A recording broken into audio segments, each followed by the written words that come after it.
Well, floodwaters are dropping across the south, albeit gradually in some places, and the Dunedin City Council has been praised for its work during the state of emergency.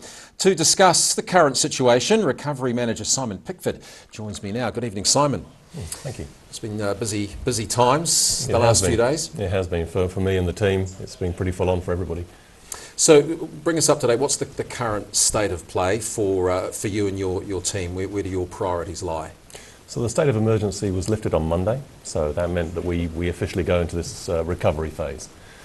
So for us, the key priority is really assessing what people's needs are. So we think we know how many people were evacuated that we knew of, but also a lot of people self-evacuated. So what we're trying to do now is really find out where they are and whether they have any needs that we can help with. So you don't have an exact number on just how many residents are out of their homes right now? We think around 130. So what we've done over the last couple of days since we went into recovery was to basically start a database. So we've got one source of the truth, and then we're ringing around, and we've got obviously contact details through our rating database.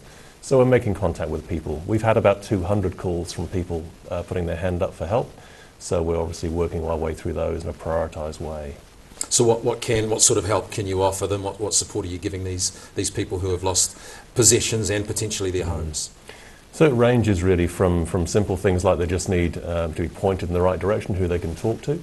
Obviously there's some very serious ones like houses that have been affected by slips, and it's really important that we put those people in touch with earthquake agencies, their insurers, making sure that they do that.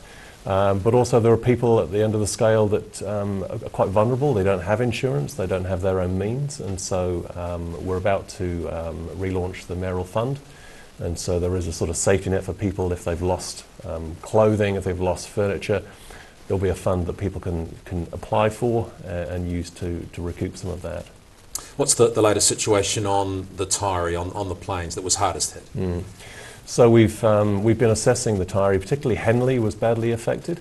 We did another flyover today, so Henley is still partially underwater, but it's receding quite quickly, which is great. So when that's done, then we can do an assessment of people's homes and see whether they're habitable, and we'll just take it from there really. What about South Dunedin? It seemed to avoid serious flooding this time. What do you put that down to?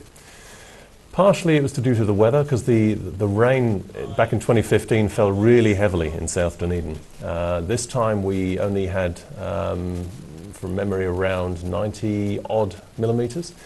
In the Taieri they got 140, so it was a significant amount of rainfall over the Taieri, and also the infrastructure worked well, which is good.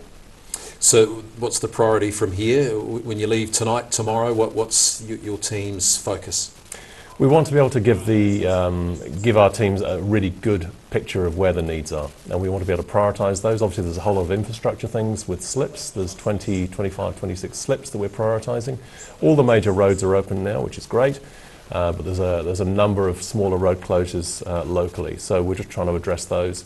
We're also going to have a public meeting out in Mosgiel to allow people the chance to ask questions and maybe raise concerns and get access to welfare. All right, thanks for coming in this morning, and well done to you and your team on the work so far. Thank you.